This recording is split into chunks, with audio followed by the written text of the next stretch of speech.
ஷேய் நந்தி எல்லா சர்ச்சு கோட்டாருக்கு பூராமே உலக நாடே தெரியும். இந்தியா நாடு முழுவதும் தெரியும். இராணுவம் முப்போட உள்ளே வந்துட்டானா மிலிட்ரி இவங்கெல்லாம் உள்ளே வந்தால் சுத்தமாக இருக்கும்னு தெரியும். அதை தெரிஞ்சு இருந்தும் உள்ளே நடக்கிற கணக்கில் விளையாட்டாக நடந்து கொண்டே போகுது. முக்கால் சத்தியம் எல்லாவனுக்கும் தெரியும். படித்தவனுக்குலேருந்து அரசியல்வாதியிலேருந்து பூரா கவர்மெண்ட் வேலாக்கிறவனுக்கு அனைத்தும் தெரியும். உள்ள இராணுவம் முப்போட வந்துட்டால் தப்பு செஞ்சவனுக்கு தண்டனை உண்டு, இழுத்துக்கிட்டே போயிடுவான், அடியும் கொடுப்பான்னு எல்லாமே தெரியும். அது அவங்களுடைய கணக்கு, சட்டத்தில் இருக்கிற கணக்கு. முக்கால் சத்தியம் புரிஞ்சிக்கப்பா. அப்போ என்ன காரணம், எதுக்கு இவ்வளோ நாள் நீ நுப்பாட்டி வச்சிருந்த காரணம் நீதிமன்ற கோர்ட்டில் கேள்வி கேட்கார் ஐயா கேட்கார். அந்த கேள்வி உள்ள வரையில் பயங்கரமான சிக்கல் வரும். எவ்வளோ பெரிய மோசத்தில் அழிச்சு வச்சுருக்கான், கணக்கு எவ்வளோ கணக்கு கொடுத்துருக்காரு.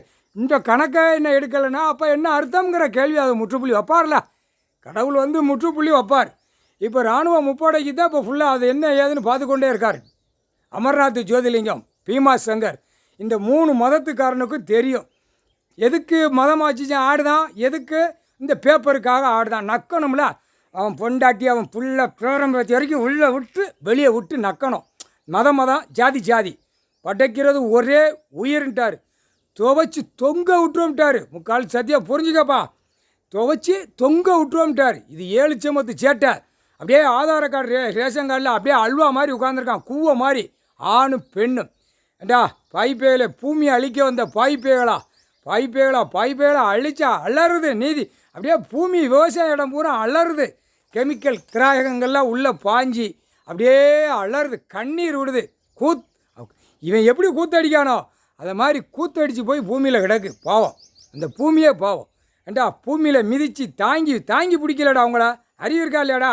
இல்லை நீங்கள் நல்லா பூமியில் விளைஞ்சி சாப்பிட்டீங்கன்னா அந்த அறிவு இருக்கும்.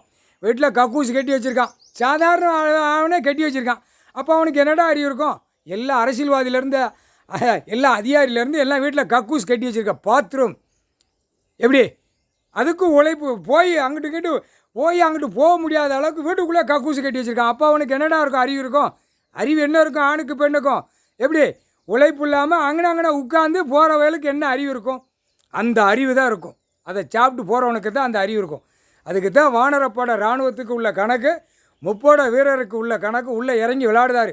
அது எப்படி விளையாடணுங்கிறது அவருக்கு தெரியும். எல்லா அரசியல்வாதியும் இது ஒரு டபுள் கேம் மாதிரி ஆடுவான். அப்படியே பாடலில் சண்டை ஓடணும், பாடலில் அடிக்கணும், சாதியாக இருக்கணும், குற்றம் இப்படியே இருந்தால் தான் நம்ம அரசியல்வாதி கொடியை தூக்கி ஆட்டி நாக்கை போட்டு நக்கி பொண்டாட்டி பிள்ளையோட சொகுசா ஓட்டி அலையணும்னு நினைக்கான். ஓட்ட முடியாரா? இவர் இப்போ ஓட்டுவார். எப்படி ஓட்டுவார்? இராணுவ முப்போட வச்சு ஏந்திரம் லத்தி இல்லை குறுக்கெலும்புக்கு அந்த டைம் ஒன்று போடுவார் லைஸாக. அந்த இடத்துல மட்டும் அடிறா, அந்த குறுக்கு நிற்காது, அப்படியே கூணிக்கிட்டே போவான், குறுகி போயிடுவான். ஆணுக்கும் பெண்ணுக்கும் அந்த மாதிரி தண்டனை கொடுக்கணும் அப்படின்ட்டார். முக்கால் சத்தியம். குறுக்கெலும்பு ஒடிக்கணும்னு எதுக்கு சொல்லார்? குறுக்கெலும்பு தாங்கி தான் கை பேனா எழுதான். ஆணும் பெண்ணும் எழுதி நாக்கை போட்டு நக்கி வீட்டில் கொண்டு போய் சேர்த்து. இந்த பாருடா எவ்வளோ அதிகாரிகளை பூரா பணம் காகிதம், கோடி, லட்சம், 20 லட்சம், 30 லட்சம். ஏப்பா இது நீதிமன்றம் கோர்ட்டில் இருந்து நிப்பாட்டலையா? நிப்பாட்ட முடியாது. டைம் வரல. முப்போட வானரப்பட எல்லா அதிகாரியுமே தோண்டி எடுப்பான். முக்கால் சத்தியம். வீடுந்தோறும் நுழைஞ்சு தோண்டி எடுப்பான். அதாண்டா கணக்கு. முக்கால் சத்தியம்.